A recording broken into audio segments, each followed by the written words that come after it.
Good evening, everyone, and welcome to Commentary is Magic's spoiler stream part 2 for the Marks in Time meta retrospective, the Retrospecting. I am, as always, Grandpaws. I am Emperor Bugle. Big Cheese. The not so angry Aracat. Living Silver. What And do you Living think? Silver. Yeah. What do you think of the title? Too long. Didn't watch? Nope. TLDR. TLDW. TLD So- dubs. So tell us, what are we actually talking about this evening? Okay. Today, Starlight's been messing with time again, so we're going to go over the EU and AU Continentals before explaining the magic of friendship to her and continue with BronyCon, Pacific PonyCon, BabsCon, and Everfree Northwest. As with last time, the format we'll be using for this retrospective is fairly simple. For each deck, we will give a 2-minute description of it, what makes it tick, discuss some other observations, and then 3 minutes to discuss amongst ourselves, during which time we'd love to hear your thoughts about the decks too. So if you have any comments at all, feel free to pipe up in chat. With that, I believe hold on. We're actually not doing the AU Continentals because the only things we know were there were AJ farming and One Punch Mare, and we already talked about those. Yeah, No, this is fair. This is fair. We already did talk about those. However, we will be talking about the EU Continentals, Yes. Galacon, and the first thing that we're going to talk about there, I believe, is Friendship Express. Take it away, Bugle. Yeah, so Friendship Express has existed in one form or another ever since Magical Mailbox was banned, usually flying just under the radar of being too strong, frequently due to there being a stronger combo existing at the same time. It's a combo deck that uses Applejack Anvil Vendor and various other colors depending on its needs in the current meta, though almost always purple and or yellow, and frequently touching on white for point acceleration and pink for discard recursion. The build that took first place at Galacon was orange, purple, white, and yellow, not needing the pink this time around. The premise of Friendship Express has always been pretty simple. You use Applejack's ability in conjunction with Breezy's to find your key components, namely Princess Celestia, the rising sun, Princess Luna, the setting moon, and or some way to find I Need Answers. The Galacon build used both princesses, due to I Need Answers having been banned, obviously. And once the combo engine has been assembled, the deck will use the Breezies to generate infinite AT and cards alongside the princess engine, and then win the game, typically via some form of discard recursion, usually either juggling routine or hoity-toity discerning eye, the latter of which was used in the Galacon version. As you may have been able to guess from the name, the deck is pretty fast and when it performs, and as such it can typically beat any archetype. However, the reliance on flipping its main a turn before the combo turn can set it back tremendously. Similarly, with the increasing number of immediates, it is becoming easier and easier to interrupt the deck's flow. That being said, aside from I Need Answers, no core component has been banned, so the deck still functions. So be wary of anyone packing Apple Vendor as their main in the future. Good advice. Hi, apples. Yes, always buy some. Yeah, that would have been a much better finisher. Be wary of ponies selling apples. Hi, apples. Hi, apples. Hi, apples. I always like Setting Moon, Rising Sun, just because, brings back memories of combo decks long since past. Of looking at the two cards and just going, and they're never going to print zero. Oh God, what are these? Yeah. Oh God. Although, to be fair, that was the same time that Magical Mailbox showed up, so it was just like, forget those. Oh my God, look at this thing. Dragon Yeah, Express was a fun deck. And this continues the legacy. Pretty much. So, interesting to note, then Combo ended up taking both EU and US Continentals in the same year. Yes. Very different list, though. Wildly different combos, however. Very different, yes. Though, yeah, Yellow took first place. I just want everyone to know. Yellow took first place in EU. Technically. Destiny Draw is Squinting at me. squinting very, very hard at you, yes. AJ squinting. How high is his eyebrow right now? So one interesting thing I've noted or noticed talking to various people in various regions is that this is the combo deck that people find first because they look at the Celestial Solstice Princesses and go, there must be something here. So it doesn't surprise me that this did very well in EU because it's just a solid combo. I mean, it's nice that both Rising Sun and Setting Moon were included in the Celestial Solstice box together. Yes. So that it can prompt people kind of in that direction. Yeah. There's still a lot going on here. The breezies and what you need to play in what order and retiring and how do you actually get Apple Thunder Flip. Like, there is still a lot of skill that goes into this, a deck using this particular engine. But I don't think it would be unfair to kind of call this almost like Babby's first combo, in that it's a great way to get started learning how there are maybe non-intuitive win conditions in the game. Yeah, absolutely. The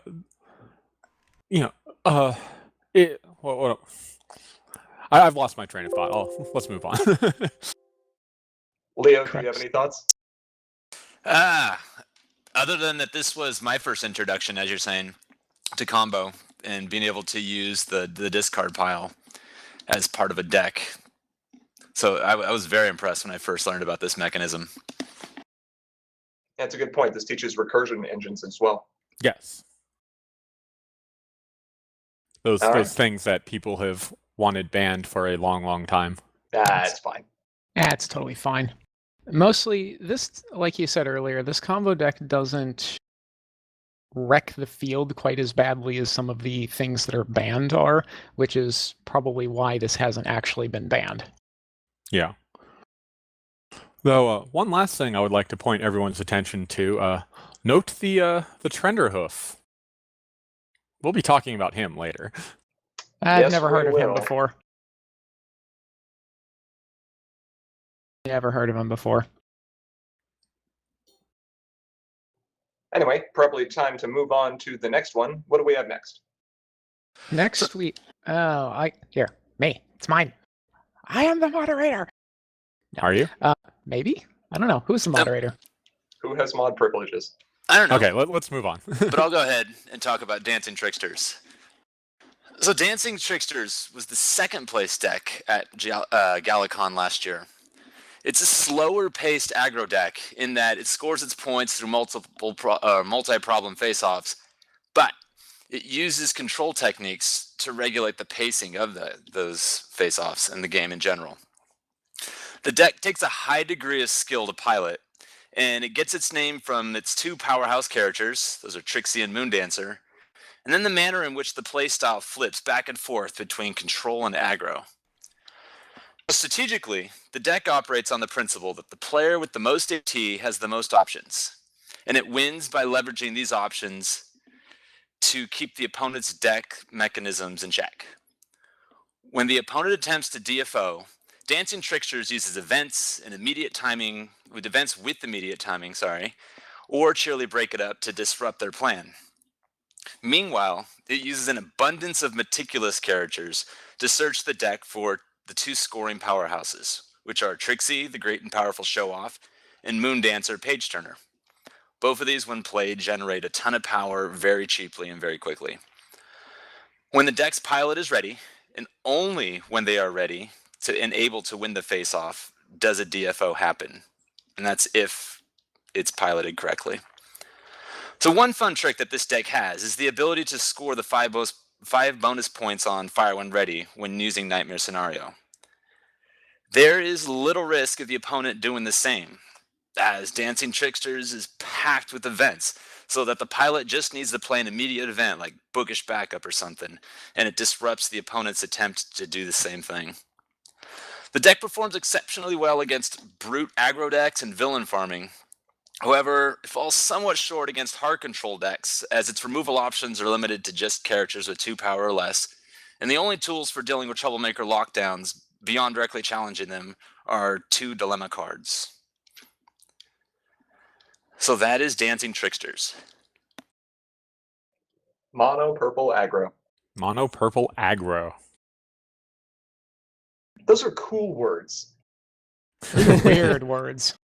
So one thing that I really like about this deck is the fact that it looked at conventional aggro methods and went, nah, I don't want those.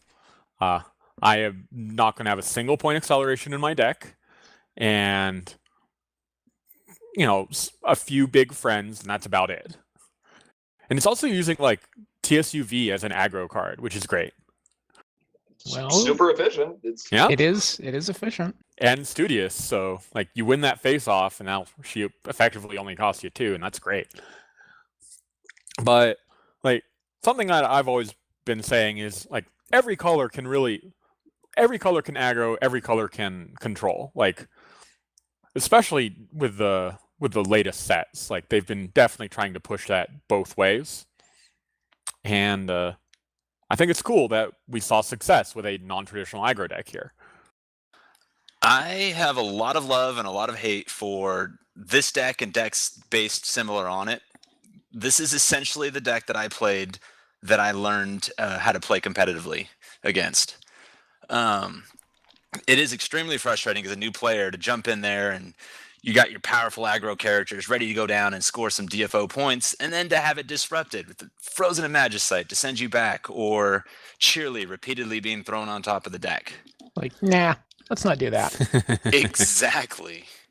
But learning to play against this style and learning to anticipate your opponent's moves by looking at how much AT is remaining and then other cards that are on the field, and just knowing what cards have been revealed with Trixie will give you a clue and give you tip in on how to beat this deck.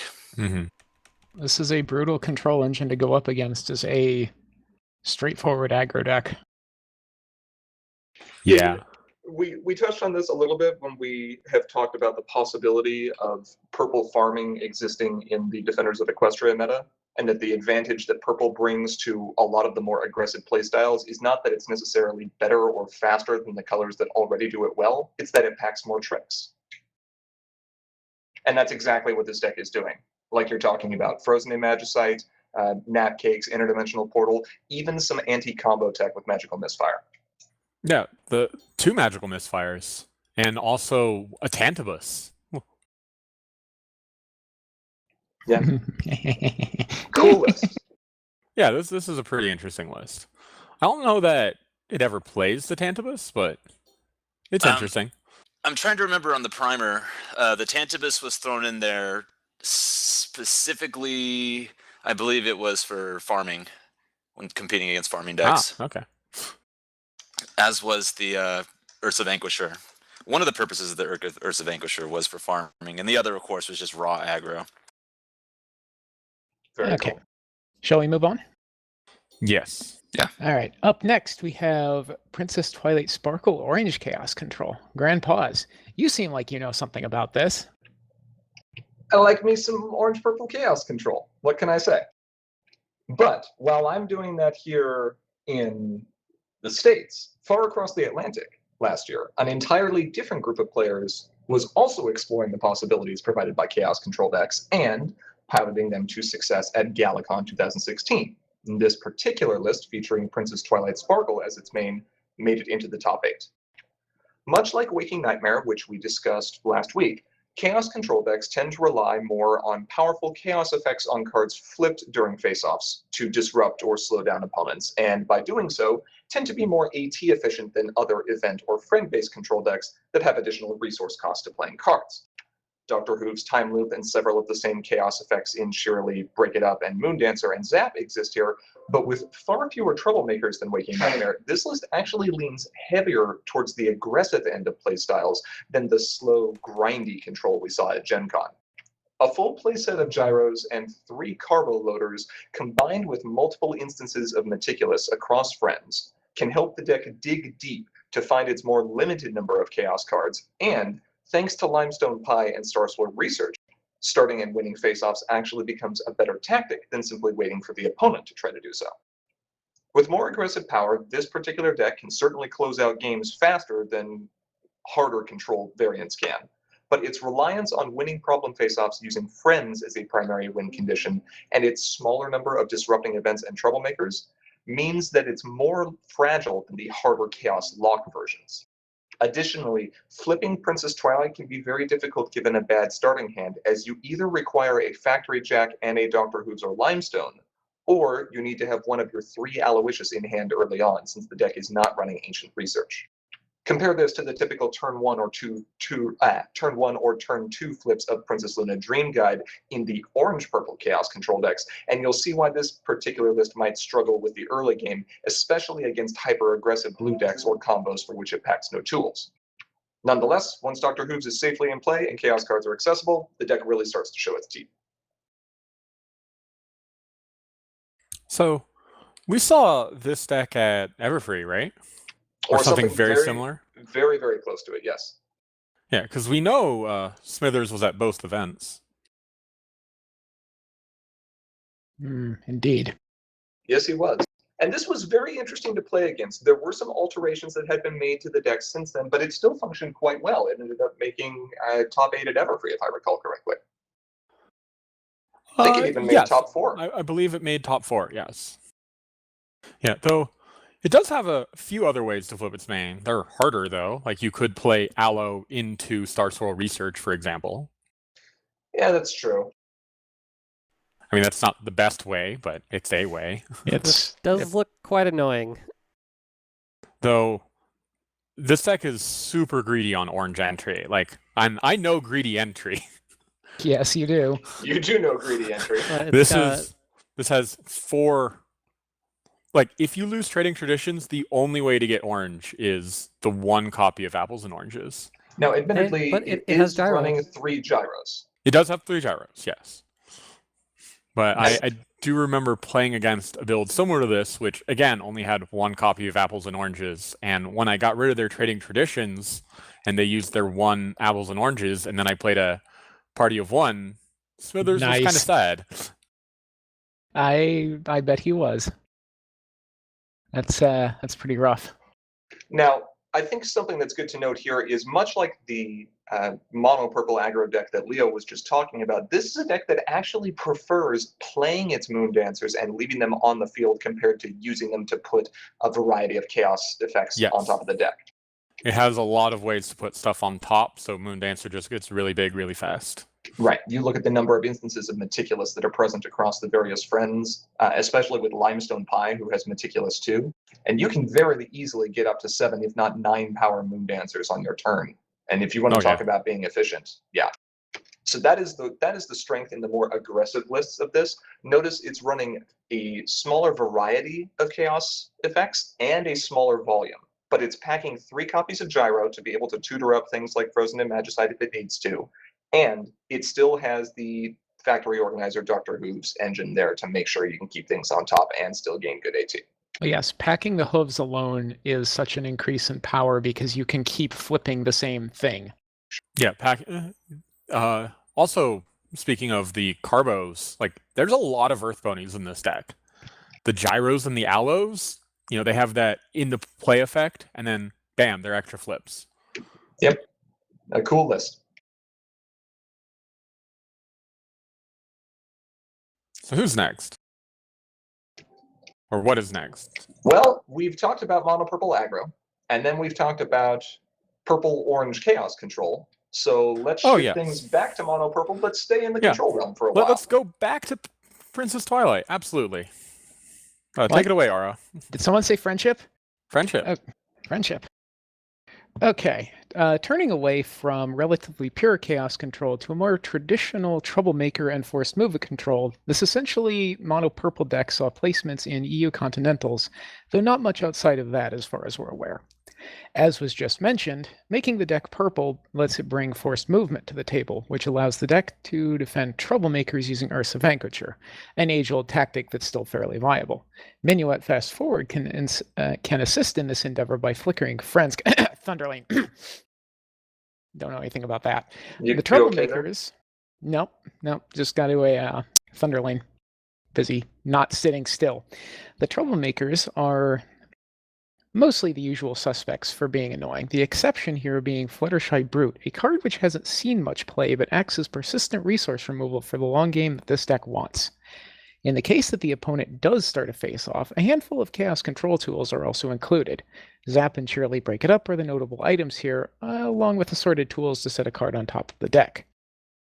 What's unusual but kind of neat here is the set of Discord Spirit of Chaos, which can only get into play by being flipped. Notice there's no pink entry, and a pair of Tom, which require a Discord in play to get them out. Once that happens, however, Minuet can turn it into a repeatable 2 AT dismissal. Farming is likely one of the best matchups for this deck due to the numerous tools it has for defending Troublemakers, followed by Aggro due to its own Troublemakers. Since it doesn't have any point acceleration, however, it is probably not going to do as well against other control decks, and though it does have a set of Nightmare Moon and a pair of Destiny Drains, it doesn't have a way to whistle them up, which puts it at a disadvantage against combo.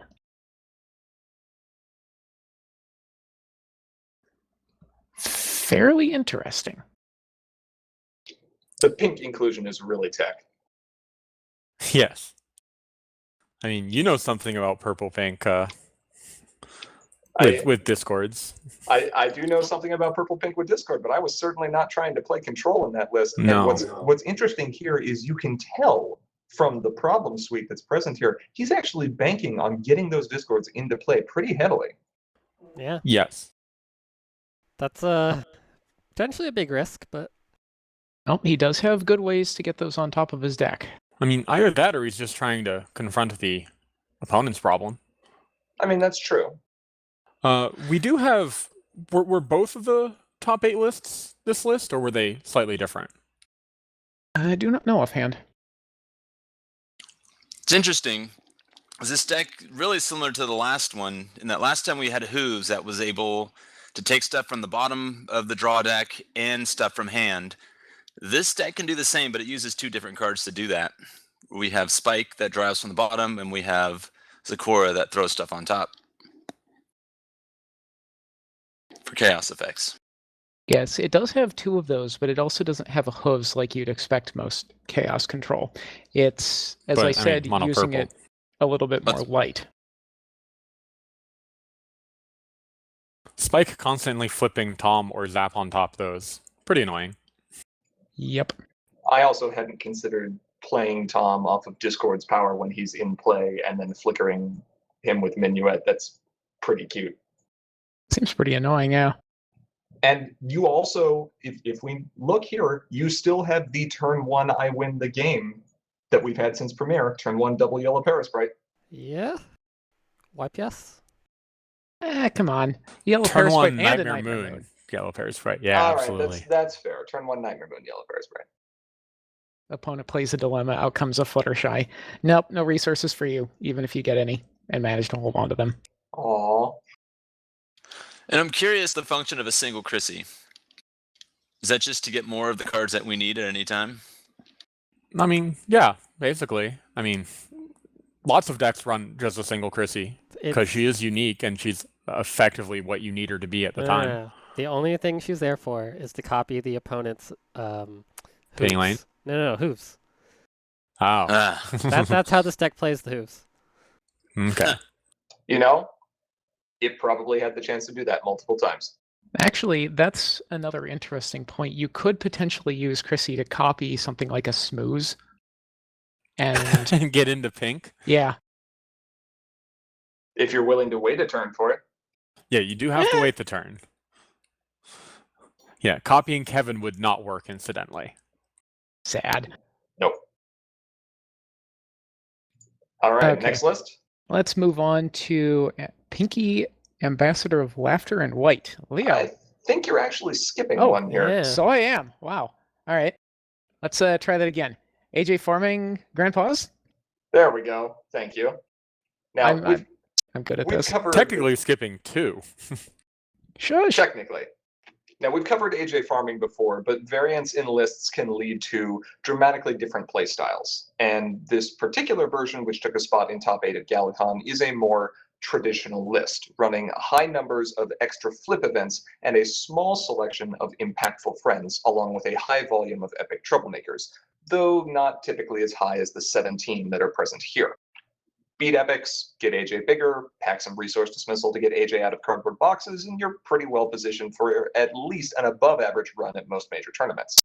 The key thing to look at here is the variety of epic troublemakers that were chosen, including those with powerful anti-combo effects like Starlight Glimmer Chrono Trigger and Nightmare Moon. Iron Will and Clipped Wings round out the list selection of control tools, though not seeing Bailout in this particular list is a little uncommon. Perhaps the most unusual choice here, though, is the use of Under Lock and Tree as a starting problem compared to the far more typical Rock Slide. With multiple friends with 4 orange requirement, however, it's not necessarily a wrong decision, it's just an interesting one. Now, a slightly adjusted list also made top 8 at Galacon and did include more popular control events like a full playset each of Bailout and Popping Corn, in addition to 2 copies of Queen Chrysalis Identity Theft to make the most out of powerful opposing friends, even as Iron Will, Trixie Highest Level Unicorn, and Clipped Wings shut down their abilities, but don't prevent Chrissy from copying the printed ones. Very clever.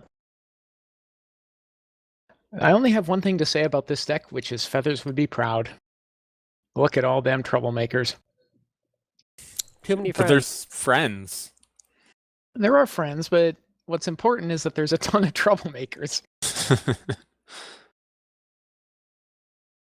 Yeah, each of these lists was pretty well positioned, and we've seen AJ do well since her introduction in Equestrian Odysseys. I don't see her going away anytime soon.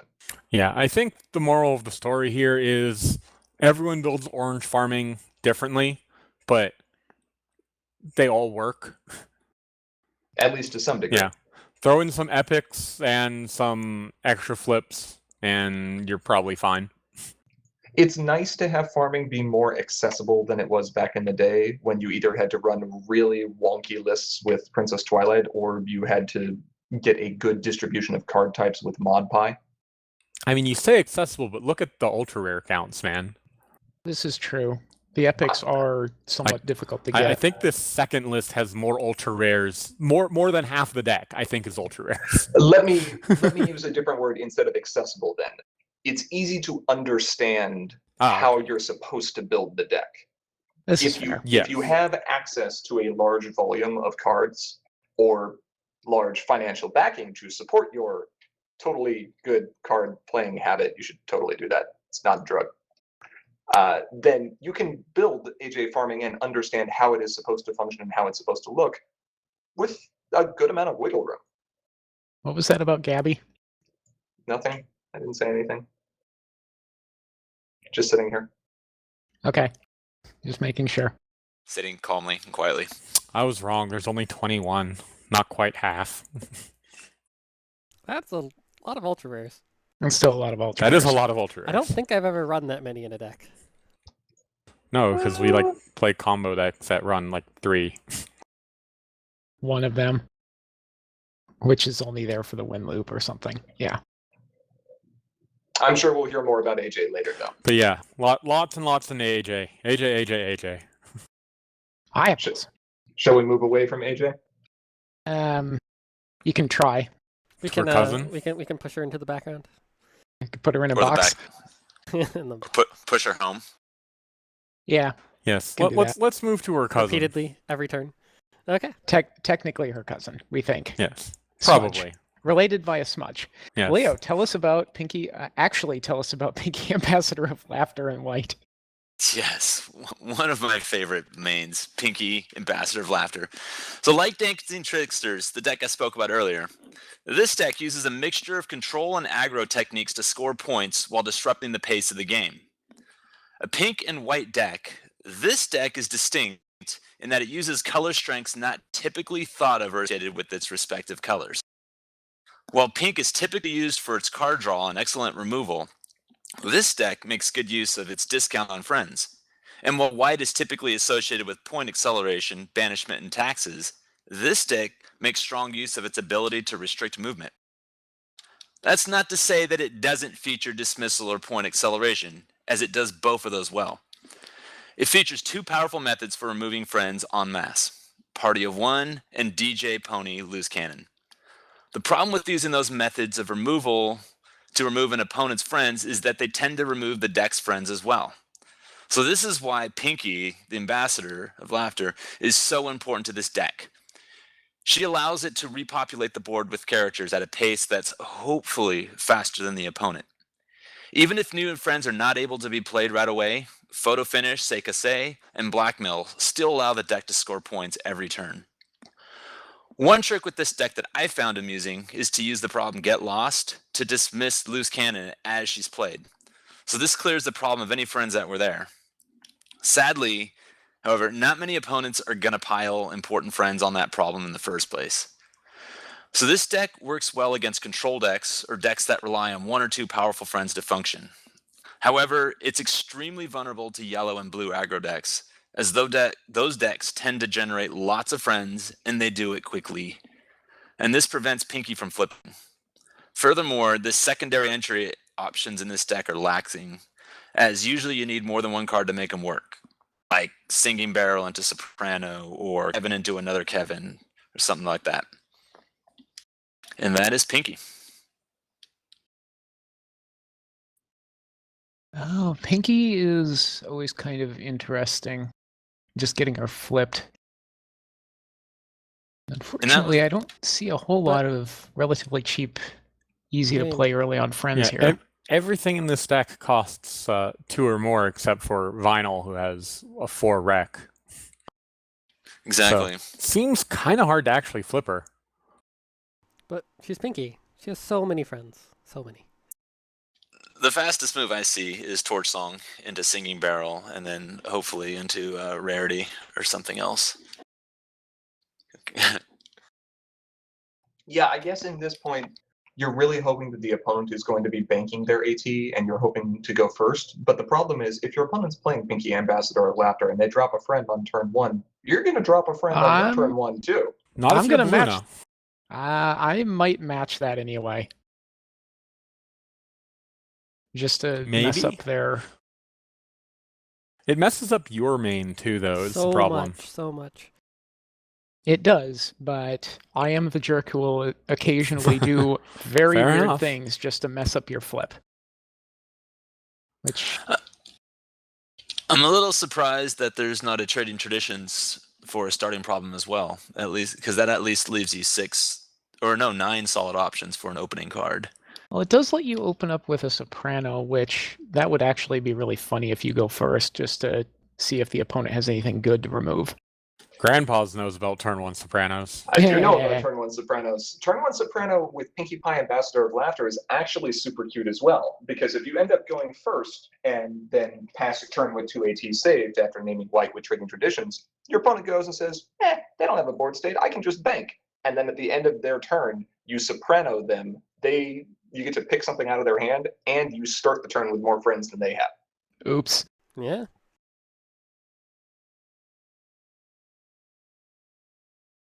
So that would be a reason to run Trading Traditions in a deck like this, like Leo was talking about. However, once Pinky does get flipped, though, she is awesome in that discount that she offers, and that helps get characters onto the board quickly. Yeah. It is unfortunate that there's only one hasty thing here, I think. Yeah, only Soprano, but Hasty is a really good combo with cost reductions. Yeah, the Princess Cadence might be a good one to see. Indeed. Mm-hmm. I mean, point acceleration in RTO, though, and it is interesting to note here. And Seikesa as well, that's true. And Blackmail. I mean, this deck is positioned to score points whether it plays aggro or plays control, kind of like Leo was talking about.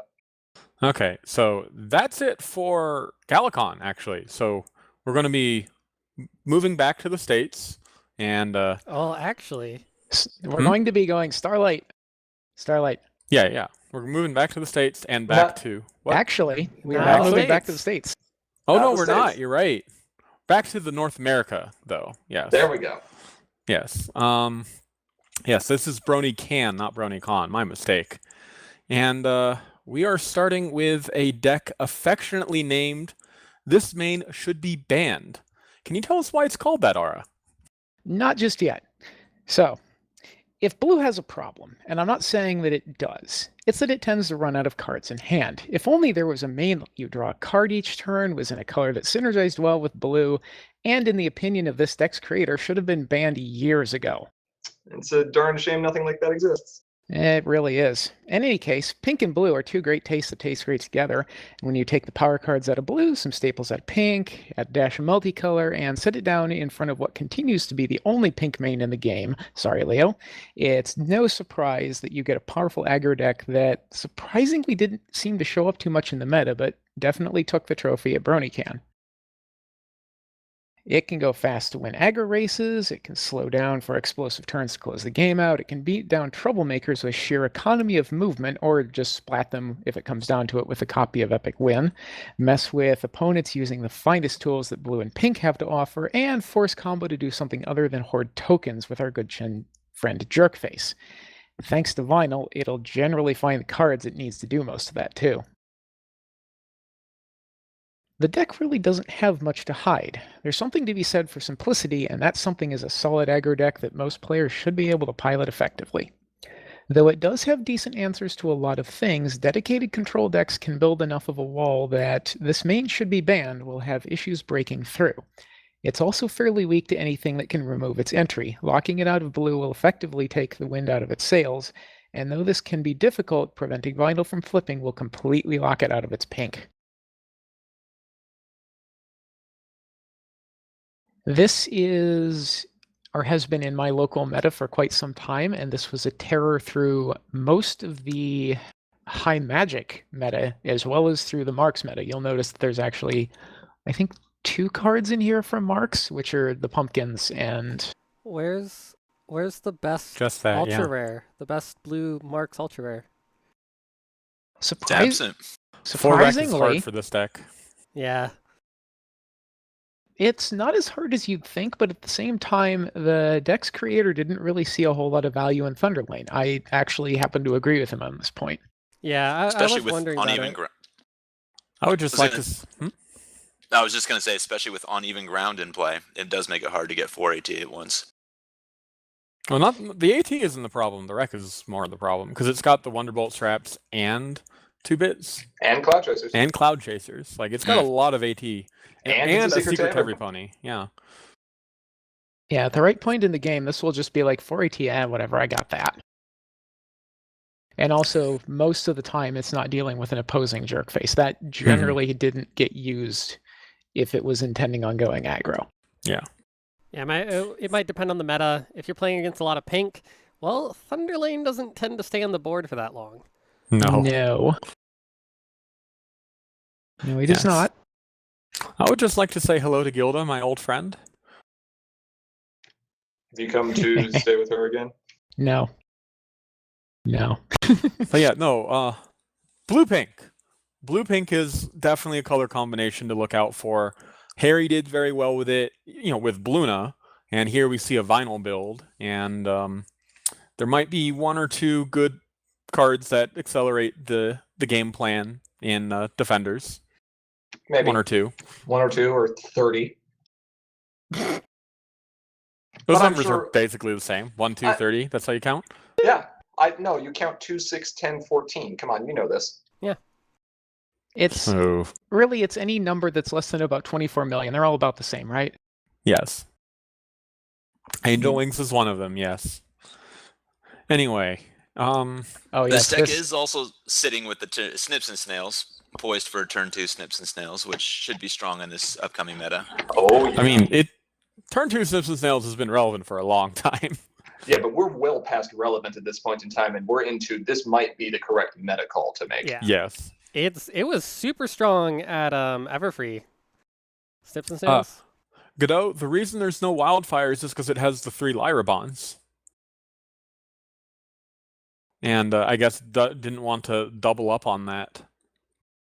Yeah, it's got Lyrabon and Dreamcav. Dreamcav, Just- yeah. With that alone and the stuff that this runs, yeah. Is this just straight 3 Oh, Fs? also the Yep. the Pinky or the Wonderbolt trap, that's also cheap movement. Yep. Didn't really need it. Wonderbolt Trap is such a good card. Anyway, we have another deck from this con. This was the second place deck, I believe. Yes, second place deck. Hey, Cheese, Okay. you've been quiet. Yeah, Want to talk to us about Bluna Orange Aggro? Sure. So on to our first blue-orange deck. This is a Bluna Orange Aggro deck stuffed full of Marks in Time cards. Actually reminds me quite a bit of Marks in Time Limited. Blue and orange everywhere. Using blue for speed and point acceleration and orange for power, this deck took second place at BronyCon. This list is a perfect example of the strength of Thunderlane and its ability to carry the deck, thanks in part to AT acceleration through Wonderbolt Stadium. Call in the Dream Cavalry and Orchard Blossom can both make use of Swift to get high power up to problems for minimal cost, and so can Bulk Biceps after a single victory in a face-off. The Rainbow Connection can help push Thunderlane into ludicrous speed, and Frightening through Mystery Mare and Gilda can temporarily deal with troublesome opposing friends. With the exception of Thunderlane, though, other hasty friends are surprisingly absent. It does kind of look like Marks in Time Limited. I have a question about Thunderlane. Yes, what is your question about Thunderlane? Can he go plaid? I think he can go plaid in this deck. I think you're gonna, well, maybe if it had the double power counter thing. The burst of strength. Burst of strength, yeah. Okay. What was that? 32 power Thunderlane? Yeah. What? So Rainbow Connection isn't only good on Thunderlane here, though. It's really good on Bulk, too. Yeah. Just jump that right up to the top tier. Yes. This doesn't like pumpkins, though. It really doesn't. No. It hates pumpkins. I do find it interesting that it's running the Rainbow Dashes here. And I wonder if that's just because of the can't be frightened clause, because there's a lot of frighten in the meta right now. Yeah, and it seems to be like one of the few things it has for troublemakers. That too. Yeah, I think that's a meta call that was likely made due to suspecting farming decks to be pretty heavy. Mm-hmm. Oh, that's right. I would say he was going to be teching this against Feathers, but I don't believe Feathers was there. No. As Feathers is local to BronyCon, so. Yeah, I don't actually remember who ran this deck. But yeah. Now I have to say, there's a lot of cards here that I really, really like seeing. Orchard Blossom, of course, is great. Bulk Biceps is fantastic. Night Glider is excellent. Thunderlane is very, very strong. TRX Reign of Terror, Wonderbolt Stadium, all of those are great. But Bluna is kind of an odd choice, in my opinion, here for this deck. I would have expected, if you're going to go with a blue main, that you'd end up going with something like Scootaloo. Yeah, the lack of hasty friends is kind of odd for Bluna, because you can't do the DFO trick unless you're going to pay for the Thunderlane. And no burst of speed to get the necessary 4 AT. No. Though you could use Wonderbolt Stadium, because Wonderbolt Stadium does last till end of turn. Yeah, that's true. It is interesting to see that it values the Frighten effect off of Gilda, but not enough to run Rutherford in its place. Yeah. Might have been a budget concern. Rutherfords are kind of hard to find. That's a good point. And this is yet another example of how metas can differ from local area to local area. And just because you may not be able to afford to play the most expensive version of a list or the most top tier version of a list doesn't mean you can't still run some variant of it, or even just one whose flavor you like better. This isn't necessarily a cheap deck. It's got 3 One-Winged Warriors and 3 Night Glider overpowerings. And 3 Spitfires. 2. 2. Okay. The numbers are really small. It's really got small. 9. No, it's got 10 ultra rares. Yeah, Bluna 2. Wait. Including Luna, yeah. Bluna is an ultra rare. No, Spitfire is not an ultra rare. So he's super rare. We're not talking about Spitfire. Yeah. We're talking about Thunderlane. Yeah. Oh, yeah, of course. Thunderlane. It is interesting to see people try Bluna with a different color combination than her typical pink or just mono blue. Yeah, I mean, we've seen her at Gen Con the last week, the Bluna purple, for example, or Bluna pink, yeah. Interesting Even, list. even without her hasty, she's still great for first confronts. Oh yeah, absolutely. Mhm. So Let's move on from the frozen north. Or wait, now, you know what? Vancouver is actually not frozen. It's pretty nice there. Let's move It on is. from our friends up north to our friends almost down south at Pacific PonyCon. Grand Paws, take us away with AJ Farming. again. Again. The We're deck now that is at every tournament. another flavor of AJ farming. This time relying more on friends and controlling events than sheer throughput. Took the top spot at Pacific PonyCon in early 2017. And made sure that players knew AJ would be a powerhouse for yet another year to come. 4 more years. 4 more No. years. Generally speaking, this was a very heavy control list with only 3 extra flip events and a suite of friends designed to slow down opposing strategies like Iron Will, Camel Mod, and Flim and Flam. Varmint Barricade and Starlight Glimmer Exposed Inequality provide a bit of free movement to get AJ up to problems quickly following being sent or moved home, and numerous exhaustion effects can provide crucial delays when opponents would otherwise have the upper hand in a face-off or confront a crucial problem. The selection of Troublemakers is interesting, electing for 1 Discord Utter Pandemonium over a Chrono Trigger or Trixie Hives level Unicorn. Maybe trying to get some extra value out of the opponent's cards if you can beat up Discord. Might also be a nod towards anti-combo. Yeah, that's true. Yeah. But again, Chrono Trigger could serve a similar purpose there and is less risky. That's true, but Chrono Triggers weren't exactly easy to get either. And I that's would also true. say this looks almost pre-Marks in Time, but we have those 2 smart cookies and the family feuds. And that looks like the only Marks in Time cards in the entire deck. Yeah, I'm wondering why the smart Desperate cookies Times are as well. there. So smart cookies there, with the exception of the 1 Desperate Times and the Rock Slides on Unicorns, to be able to get large power at its problem or at opponent's problems, I'm not really sure. Maybe he just wanted to have another friend that he could use to boost the power of his own Troublemakers. And he's got Bailout, so he's going to be discarding cards. He's got Nightmare Moons. There's going to be cards in the discard pile.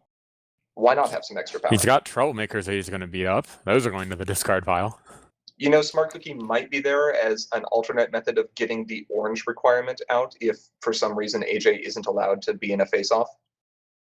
Yeah, It's a possibility. that's happened. That can happen, and it makes AJ players very sad. Leo, Yes, it what do you got to does. say?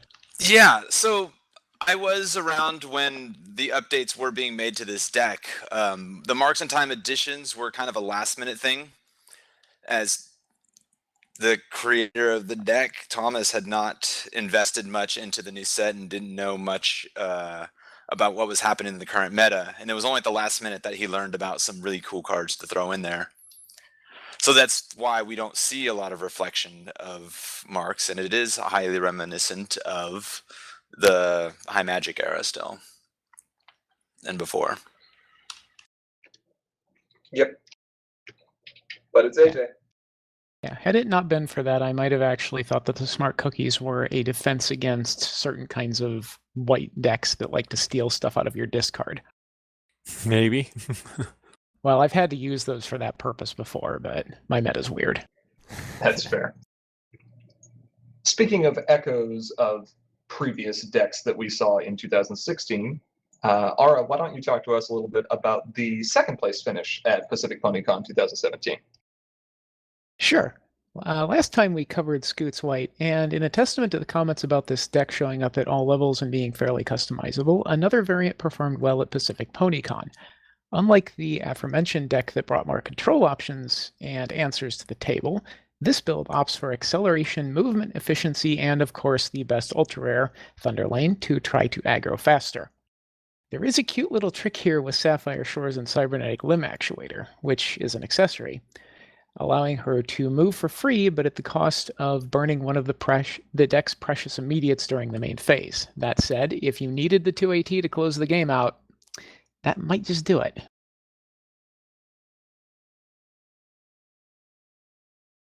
So is this the same list as the the Gen Con list? I know it's a different player. No, this is not the same list. This Okay. is, as I said, this is fairly different. This goes more aggro and less control.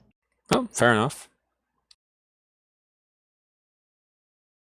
And I believe like the a- Gen Con list did not have Thunder Lanes. I think it also issued the limb actuator for a copy of AK Yearling. All right, and the Gen Con list had the hasty rarities too, which was an interesting include. Yeah. I like the subtle synergy between Dance Fever and the vote. That one's good. Like every blue-white deck should be running that if it's being Blue is the made by- primary color. It's Yes. just +1 power, right? It's plus Oh, No, two. it's plus plus two. 2. Yeah. Oh, it is +2. To any character but himself. Or is it any friend? One of the two. Give Any another character. character. It does not even have to be your own. Yeah. Looking at you, tricky Octavia player. I have seen players do that. One of my local players has done that so that she could yoink things in face-offs. Yeah. Well, that's Yep. mean. That's Unfortunately, she was hoisted by her own petard once because she miscalculated. She needed the extra 2 power to actually do the DFO. Ah. Oh no. Whoops. A lot of resource removal here with the 3 copies of trash. That's kind of unusual to see in an aggro deck like this. I've been this is before BabsCon, but for a while I've been saying that I think aggro decks should be running 3 copies of resource removal if they fear what is the purple resource. Study session. Study session. Because study session just kills aggro decks if you can't deal with it. Study session kills aggro decks that like playing from hand, but we're talking about a Scootaloo list here, which once That's it sets up fair. its board That's position, fair. doesn't actually rely on its hand that much. Yeah, and I guess you have Thunder Lanes that are always moving back and RTOs that are always moving back. And yeah, that's fair. Again, I'm not going to criticize anybody for playing resource removal in an aggro deck. Play resource removal in your aggro decks. Like, do it. Resource removal is mandatory.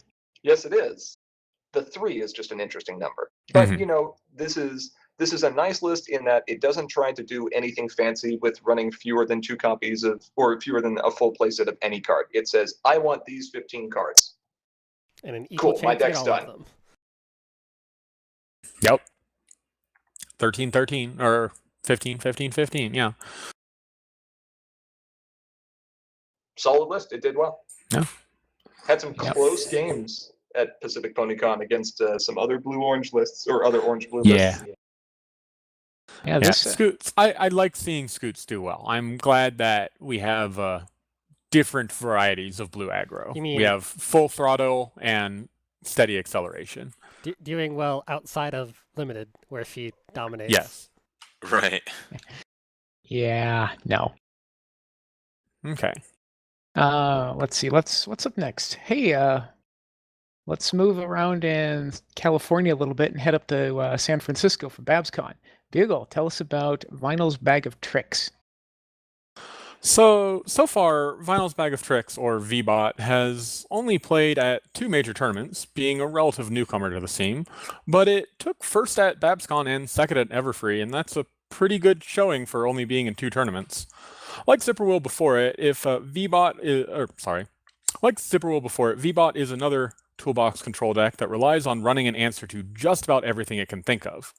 But instead of relying on a specific friend to keep the opponent away from problems, it utilizes hard removal to try and prevent the opponent from having anything notable that could challenge it. Pink, purple, and white, it utilizes a mix of card advantage, AT advantage, card selection, and card tutoring to adapt to anything the opponent can throw at it, or any situation. Similar to Zipperwheel, VBot utilizes a lot of singleton events as specific answers to different problems it might encounter. However, due to having less meticulous, it relies on the card draw through Vinyl, the event searching through Gyro, and the discard recycling of Juggling Routine to find what it needs when it needs it. Occasionally, it'll also reach into white for an F-stop, but it can function quite well without one. It also relies heavily on trading traditions to allow it go a bit lighter on entry. Thanks to how easy it is to flip vinyl, purple is typically unlocked turn 2 in the early parts of the game, revolve around simply protecting trading traditions until it can get one of its 5 3+ purple friends into play. This is risky, but when it works, it allows the deck to use minimal entry and focus solely on things the deck actually wants to do. Due to the various risks it takes, decks featuring Sips and Snails, hard removal, and immediate speed hand disruption can throw it for a loop. But most other decks will have trouble dealing with VBot's slew of answers to just about anything, so it tends to be favored in those matchups. Now I noticed you did leave out one particular road bump or speed bump. I figured we could share that one together. Okay. Yes, we can talk about the special moment of vinyl doing non-vinyl things. Yes. When Nightmare Moon won. When you can't flip vinyl, it also doesn't work for some strange reason. Yeah. But apart from that, I mean, it's a monster of a control deck. That it is. This was, when I built this was my attempt to go, how can I be more Zippo than Zippo? And the answer was use vinyl. Vinyl is actually a snick. She's a cold-hearted snick. No. Maybe. But there's no snacks in this deck. Vinyl can't be a snack. There's no Zippo to hug. There are no zipper wills. No puppies. I mean, if you really squint at the one copy of Destiny Drain, the orange things might be snicks. Yeah. Really hard. Maybe. That's reaching. One thing I did kind of neglect to bring up were how powerful the study sessions are in this deck, which we just talked about with how valuable it was. The 3 copies of Trash were in the previous deck. Like, I played study session, and my opponents would look at that and go, "I think I just lost." What is that? Especially when you combo it with DJ Pony Breakdown. Yes, absolutely. That is a brutal combo. And when you play study session turn 2, and then they go, well, there goes my plan of DFOing away your trading traditions. Let me just play this friend. Then turn 3, you play breakdown and get rid of that friend. They're like, what just happened here? No, I don't think they're like, what just happened here? They're like, oh. They know what just happened. They know what happened. Fair enough. I've actually had some opponents that were, in fact, only running 2 Trashs. I would special beam cannon one of them away, and then play the second copy of study session. Oh, that's pretty Yep. I mean, if you want to talk about justification for running 3 pieces of resource removal, this is a great example of it. It only has 2 resources, but if one of those resolves and you are playing an aggro deck that needs things from hand, you are in serious pain town. Tell us, how much did Destiny Drain and Magical Misfire save this deck in BabsCon? Maybe a little bit. Maybe I played nothing but combo after round 1 and needed to use one or both of them every single game. So what have we learned about purple event control in the meta? Run 3 gyros and Destiny Drain. There we go. Oh dear.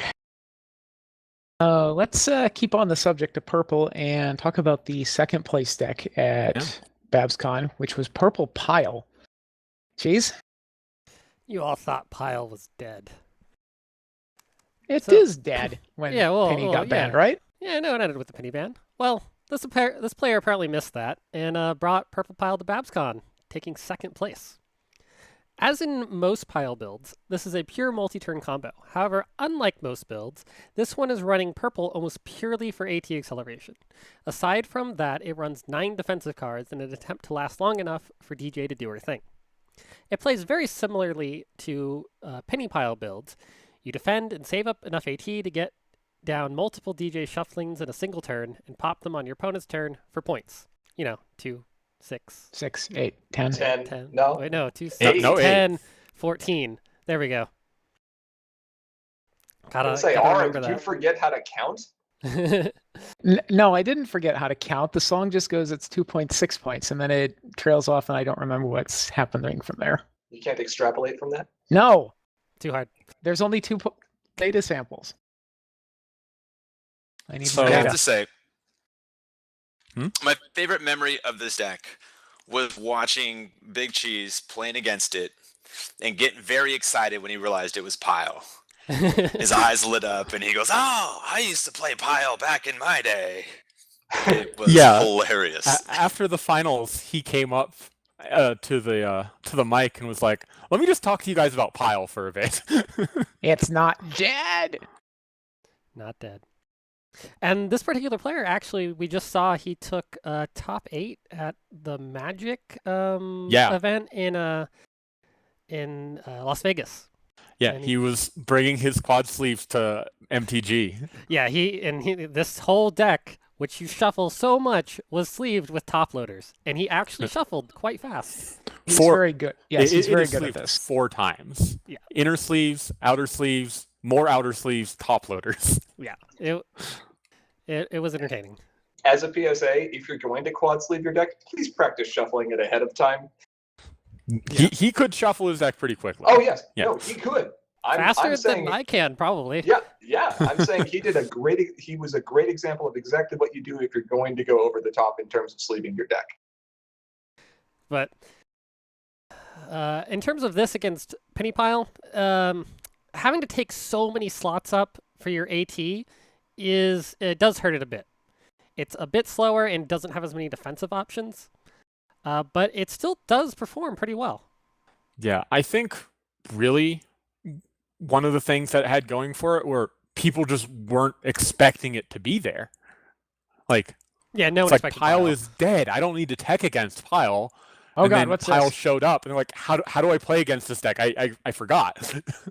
Why is it that as soon as I say, I don't know about these 3 resource removal cards in this aggro list, there are immediately 2 decks that are like, hey bro, hope you're packing 3 resource removal cards in your aggro lists. Yeah. Mhm. No idea. Granted, Trash doesn't do much against I play Pile, play 4 vinyls, pass turn. No, it doesn't. I mean, that's true. Yeah. Oh well. Yes, no one expects the Spanish Pilezition. Did someone say that? Yes. Yeah, good on Uh, So I've actually been talking with Critical and Flurry, well, Flurry, because they're a little bit down south from me, and apparently they had been experimenting with a pretty different purple Pile build that actually uses Twilight instead of Vinyl. Mm. So people have been brewing around Pile even without Penny. So be careful. Pack resource removal. yeah, I mean, as soon No. as we get another AT engine, like, Pile's going to be a thing again. No, hold on Yep. here. Don't pack resource removal, pack immediate resource removal. Yeah. Or immediate friend removal. You know, I might actually go back to trying Pile Blue with Angel Wings as the means of getting the 4th pink necessary. Ooh. That Mm. that might be interesting, actually. Just Uh-oh. off of God Chaser. Trading tradition. Or trading traditions. Yeah. Or trading traditions. Yeah, absolutely. Uh-oh. 2 bits, Wonderbolt's Wrap. I mean, we've seen those. Mm-hmm. Pile's back. Here it comes. Be careful. Guess who's Pack back? resource removal and or immediate speed. And like Yellow has both now. Yes. Yeah. That's yeah, true. Yellow has Beavers and Tough Love. Yeah, Tough Love. Tough love. Yeah. Oh hey, dear. hey, Pile might need to go back to that tech of running Pinky Party, whatever her name is. Wait, no, she's right here. I forgot what her name is. Whatever. The Give Everything Hasty. Oh, Totally Philly- worth it. Philly second. Dash. Philly second. Philly second. That was a terrible call. No. that was. You know where that wasn't a terrible call? In our next Oh. deck. Our next deck. I have no idea where that wasn't a terrible call. Yeah, we're just moving up the coast here. We started Move- at the bottom and moving all the way up. Yep, we are straight up to Seattle with pie eating contest at Everfree Northwest. So, the post Tantabuse metagame was a little bit of a combo wasteland. Not that combo decks caused, the ground to turn into a wasteland, but rather that they were basically never to be found, with only the occasional variant of Pile of Presents popping up, and even that being infrequent thanks to the previous year's banning of Penny Lane. Though some lists did have one-time showings at conventions, no combo deck performed particularly strongly and were often far too fragile or slow to go off. That is, at least until a new deck made its premiere at BabsCon 2017.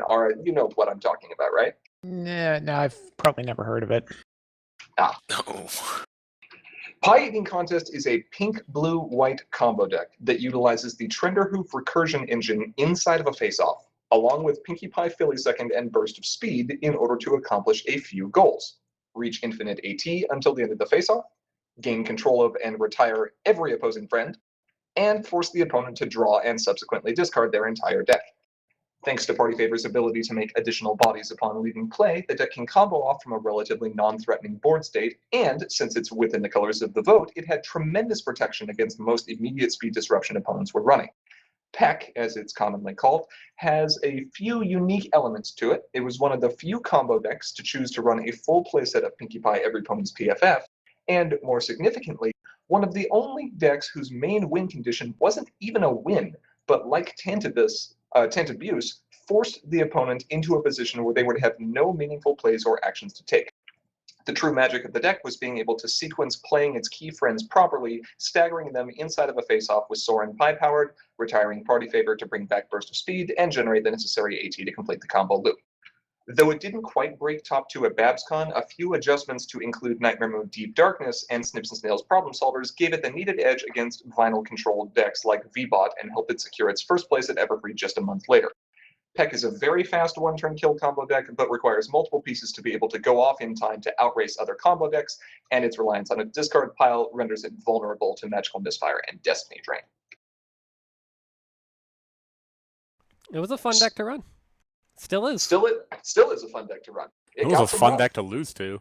I don't know. That game was interesting. Yeah, I think we've pretty much determined that the winner of Everfree was not Final. Nightmare Contest. It was Nightmare Moon.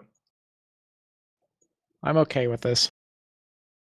So the key thing here that can help Peck survive even into Defenders of Equestria, and maybe beyond, is that It's not banned. Well, number one, it's not banned.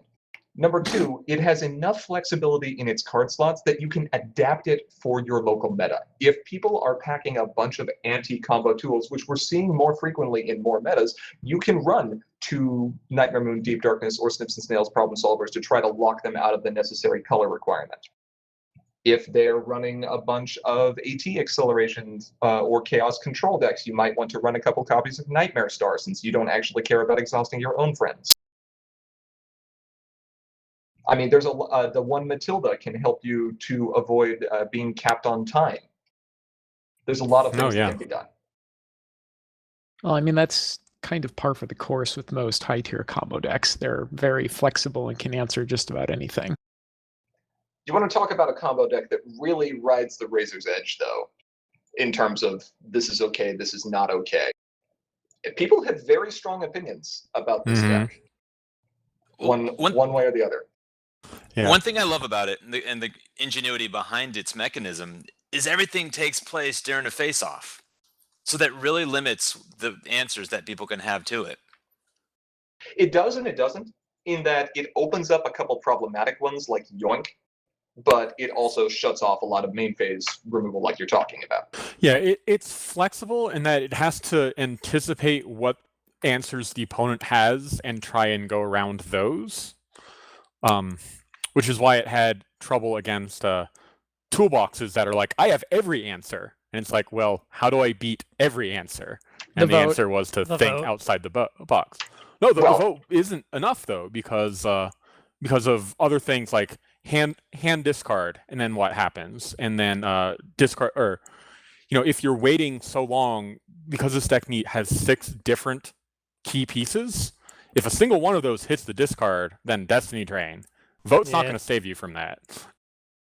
No, it won't. But at the same time, if this is in the loop and it's got a vote down, you're done. Unless you've got a Rutherford. That's about the only thing that'll save you. There's actually one other thing Soprano? that saves it. Yeah. Soprano. It will actually, you want to talk about being hoisted by your own petard. This will do it. Sopranos. Soprano will do it. Now, the list has not Flipping yet been Tantalus. adjusted. Yeah, that'll also work. I would not play this in Nightmare format. No, it Yeah. doesn't have the sheer power needed to You stand know up what in Nightmare format? format. I would play this in, though.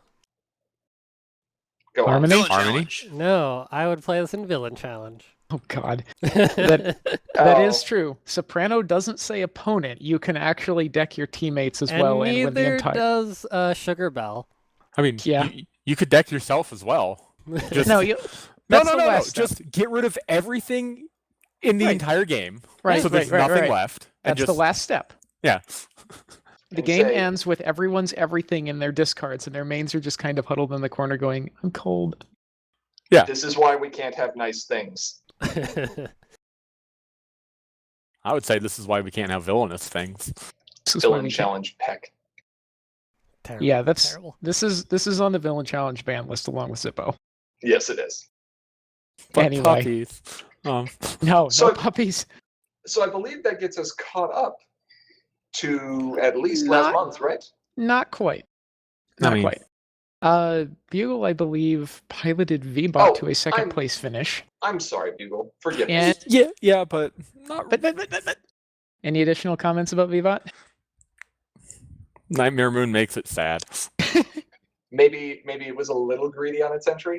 It was, though. To quote Johnny, being greedy is how you get ahead in this game. Oh dear. However, the Marks and Time meta has a few more ways around. It's running some rainbow shines. The Marks in Time or the Defenders of the Quest? Oh, Defenders Defenders, yeah, the Defenders meta. The Defenders version, it's running a full suite of rainbow shines because of Sips and She- Snails shenanigans, She knows what she did wrong. She does. and now she has her chance of redemption. No, she doesn't. She doesn't have her Redeem Honor card. And so Fair. it would be kind of awkward to have her cost -1. I'm sure it would be fine. Plus, what would you retire? Oh man, that's a good point. Your I guess another one you already played. That's the worst plan. What? No, this is the best plan. You're getting -1 AT out of it. Yeah. I mean, you're getting -1 AT out of it until you play the third one, and then you break even. And then And you then have you- 2 in your discard pile. And then you just keep doing it. Somehow, sure. Wait. So Rainbow Shine's trying to do things wrong again, is the Yes. upshot here. Moving on from Rainbow Shine. This will bring us caught up with the meta as we've seen it from BronyCon last year all the way through to Everfree last month. It was a long time with Marks of Time. Yes, it was. Marks in long time. Marks in long time. Yeah. Marks you long time. Me No. play you long time. Me mark you long time. I don't know. dear. Cutie marks are forever. Unless you never get one. Gabby. Gabby. She It's has okay. one. It's just prosthetic. It's painted on, yes, which doesn't count. She found other ways to cope. It's fine. Temporary tattoos don't count. So yeah, like the Marks and Time meta was very, very varied, which I think is pretty cool. We've seen a lot of different ways to play with a lot of different mains. Like, how many different Applejack decks did we look at? 4? Something like that? I think it was 4, yeah. Yeah. Pineapples. And we didn't even look at the one that got first place in Australia. Well, I don't know. Because I can only count to Apple. You can only count to Apple. We've seen multiple Bluna decks. We've seen multiple Vinyl decks, multiple Octavia decks, multiple Scootaloo decks, like multiple Twilight decks too. Like every main that saw a lot of play in the, aside from Chrysalis, who And- cheated. Well, and I don't think we saw any yellow mains. No, we did not see a single yellow main. But every main that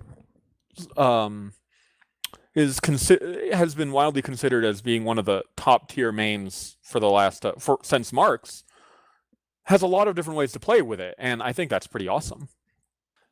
The other thing that really impressed me with the Marks and Times meta is there tends to be this prevailing wisdom in CCGs that there's certain decks that are kind of the answer for when a set comes out. It's like once everybody finds the top decks, then those are the decks that just sit reigning over everything else and then remain stagnant until the new set comes. And with the Marks in Time meta, having it around so long really showed us how new decks kept coming out right up to the very end. I mean, VBot and Purple wow, Pile I just and blanked on Peck. the name. Yeah. Purple Pile and Peck all came out at the very last minute. And I think that's just a testament to how solid of a set this was, that given more time, new decks kept coming. And as we saw, like even those decks, like there are answers to them. So the meta will, if there was no defenders, the meta would still adapt to the decks that had just come out, and we would see even more decks coming out. That would I go. agree. You Or know at least what? I'm adjustments sick of to all these existing vinyls. Yeah. I'm gonna Well- put 3 Nightmare Moons in everything. I mean, we probably would have increased our count on Steps of Snails and Nightmare up to a full playset if we could. Mm-hmm. But we are indeed glad that Defenders has dropped. Yes. We are. Oh, We are glad Defenders are have we dropped. glad? Do we want to maybe take a minute or so each and make some quick predictions for what we expect to see, at least in the early stages of DOE meta development? Oh, sure, absolutely. I mean, there are some good cards in this set, and I think we're going to see some new archetypes. I think we're going to see some old archetypes revisited, amped up. We might even see some like archetypes that we haven't seen in a long time come back. So, I would like to make some predictions. Absolutely. Well, why don't you go ahead and start, Beagle? Let's give you a minute or so here, and why don't you tell us what you're expecting to see out of the gate? Okay, well, I'm definitely expecting to see VBot, people experimenting with that some more. Applejack farming, of course. One Punch Mare, we might still see some of that. But for some new stuff that I think we're going to see, I think we're going to see some orange-white control thanks to Sweetie Belle. Sweetie Belle is quite the house. I think we're going to see the rise of yellow again. I think yellow-blue, yellow-white, and maybe even some yellow-pink. And not just off of Thorax, I think people are going to experiment with Fluttershy as well. Basically, I'm kind of expecting a lot, but I might be a little optimistic. I think people are willing to try it. Cheese, what about you? I think we might see taxes make a return in some form. We've gotten a few pretty good taxing cards, and we've gotten them throughout the previous sets. So there's a chance there. Stuff like spoons, Spoons and changeling mimics. Gourmand. I also think we may finally see yellow back in its position of power. Outside of Zipperwill. Yeah, as a primary color. It's been a while since we saw that. It has. Since Ballroom Blitz. Yep. Leo, what kind of crazy brews do you have or are you expecting to see? Yellow, yellow, yellow, yellow. People have been wanting strong yellow cards again for a long time, and there's been bits and pieces thrown about the color here and there, but we finally have a solid foundation. And I think people are really excited, and they're going to devote time and energy into yellow. It's what I've seen so far. I've been to 4 different pre-release events, and in every one of them, yellow did very well. I'm also expecting to see mono pink be a thing, actually, for once. And beyond that, I think purple control, Troublemaker Control specifically, was really absent from the last meta. I mean, if you look at the decks that we reviewed, and all the Troublemakers in the new set are solid, and we've got a lot of tools to be able to work with them. So I would expect to see some Twilight decks as well. Return of Monsters Manual, yo. Dude, that card, I love it. Nightmare Moon, Queen Chrysalis, Wombo combo. And we got natural 20s to do when you can't manual something right Yeah, away. you can gyro for your natural 20. Yeah. Which Looking seems fun. like a thing that gyro has lots of. Let's be honest here. Yeah, that's fair. And Ouch. someone I mentioned yellow, pink as well. I see that happening too. I would agree. Okay. Laura? Well, as I think the meta develops, we're just going to see more and more control. I think the pattern here is normally that aggro makes a very strong showing within the first little bit of a new meta, and I think we've already seen that. I might have some things to post sooner or later, but as the meta goes on, it's just going to be more control. And if you thought the end of the Marks meta was interesting control, I can only imagine what kind of terrible things we're going to run into. Although hopefully it doesn't end up being quite as bad as, say, Peck, because that's not control, that's just Salt Farm. I never got my 50-pound block. No, you didn't. Jeez. Although, to be fair, I think that really did deserve to go to the 9th place player. That's true. I agree with a lot of what has been said. I think that there's going to be a lot of yellow simply due to people trying to make it work, and it now has the tools to actually stand a decent chance at surviving well. I also agree with Aura that I think control is ultimately going to be the dominant deck of the day, at least once we get past the initial burst here. Although I do expect a couple of variants on a few combo decks to pop up. Pie-Eating Contest got some good tools, and most people by now are aware of the Big Mac mod interaction, and I'm sure we'll see a couple variants on lists with that. I do think pink is actually going to be the most prevalent color here, simply due to the high reliance on new mains and existing mains to either confront very early or get a second color through trading traditions, making Snips and Snails probably one of the standout cards in this meta. I also, like Beagle said, expect to see some old archetypes, or at least archetypes in different colors that we haven't seen for a while. And I'm excited to see what opportunities people are going to explore with that. Blue control, orange control, purple farming, who knows? And I hope that I won't see any devil babbies. Not I gonna don't happen. know. Mono pink. Pink control, yo. I know it goes in there. I Yeah. know it does. I'm just going to try to dodge that bullet. So you're saying I need to bring mono pink to Gen Con, so you can't escape it. So what I'm saying is, if you start turn 1 with Vinyl and Trading Traditions and play Angel Wings into Devil Babby, I will be very sad. Oh. Turn 1 Angel Wings into Snips and Snails is also going to be super scary. It will That indeed. is a play. Oh, but the baby and study session is just ouch. Yeah. Yeah, so would you like a 50% chance to stay at home and a 25% chance to go to the wrong problem, Twilight? Twilight's good at dealing with babysitting, right? Right? Right? Best aunt ever. Though, speaking of pink blue, we've dropped a hint or two. Or 5. Or, like, some sledgehammer-sized hints.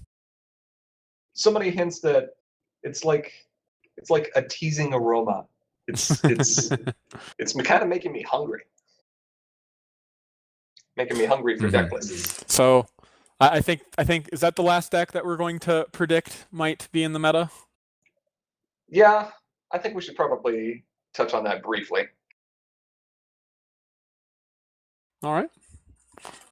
So we will, of course, be continuing to produce content as best we can. And I think the next thing that you can expect from Commentary is Magic is one of the group's first group primers on a new deck in the Defenders of Equestria meta that we're calling Hot Wings. Hot Wings. And by deck, I believe you mean Decks. 2. Speaking of new content,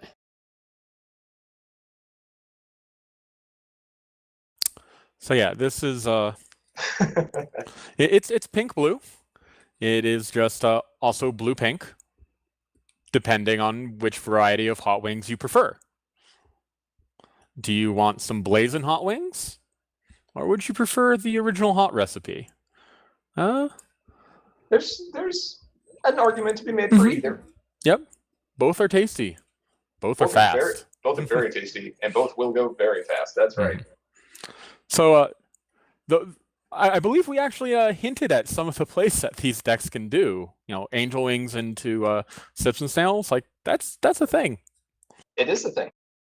There's a lot of fun that can definitely be had with these decks, and we will have a primer up on Reddit and on our Facebook page, and probably linked from our Twitter as well, in hopefully a relatively short period of time. It might be a little optimistic to say it'll happen this week, but ideally within like 2 weeks or so. It depends on when we can devote the time to it. But I think it's our next priority, right? I don't know. Other Sim members who have played this or enjoyed playing this? Yeah, it's been quite fun, actually. It's silly. It really is. You guys are going to have a good time with this list. Lists. Yes. I'm sorry. Yes. Like just imagine, if you will, playing Vinyl and flipping your main and having 3 points on turn 2. Just imagine. I mean, that's fun. That's pretty good. That's definitely fun. Okay. Anyway. I think that's enough hints for now. Yes. Anyway, so we will have that primer for Hot Wings up hopefully within a week or two. And I'm sure we'll probably make some other posts as well, highlighting other decks within the meta. Chat, if you have your own deck ideas or experiences that you would like to share, feel free to either post a comment on our Facebook page, Commentary is Magic, or send us an email. As always, our email is commentaryismagicteam@gmail.com. You can also tweet at us your thoughts, tips, or suggestions at sim_CCG, and we will be happy to respond.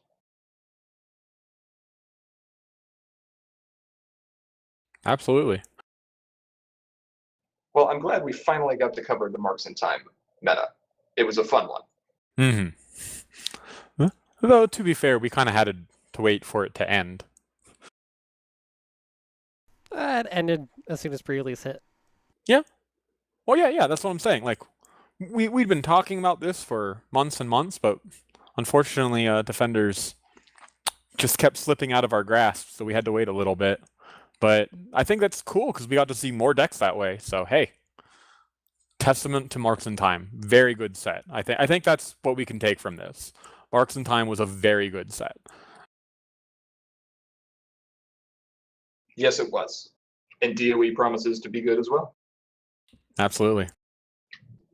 Do we have any other announcements that we would like to make this evening? No, I think that's it for me. I'm good. I got one, but it's going to take a few seconds here. So Just a couple seconds. Well, so how long is it until BronyCon and Gen Con? Couple months. Not even. A couple months out. Less than 2 months, yeah. Probably book my flights. Speaking of, if you have not purchased a badge for Gen Con yet, you might want to get on that. They are reporting that they might run out of badges. That's just PSA. A lot of people. It's the 50th anniversary. Oh, yeah. It's going to be a big con. So, if you have not and you want to go to Gen Con, I highly recommend investing sooner rather than later. Do you want to go to Gen Con? Oh my god. No, don't do it. You're going to do it, aren't you? I don't know. He already We stopped are singing. going to have a blast. Oh, apparently he didn't. There it goes. Yeah, he's doing it. Look what we have to deal with here. Yeah. So according to Gen Con's website, it is 51 days until Gen Con. So, yes, here's my announcement. Here's Vinyl!